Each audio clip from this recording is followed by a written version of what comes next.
ইনশাআল্লাহ এই দোয়ার উপর যারা আমল করবে আল্লাহ পাক তাকে প্রশস্ত সদর দিবেন, জ্ঞান দিবেন, সাহস দিবেন।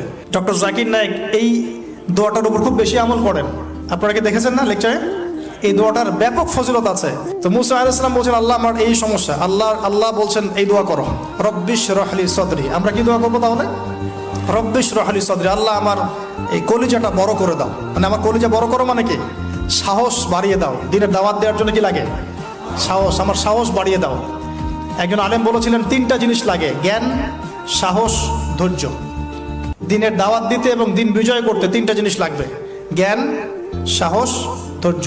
হে আল্লাহ আমার বক্ষকে প্রশস্ত করো, ওয়াসসিরলি আমরি, আমার কাজকে সহজ করে দাও।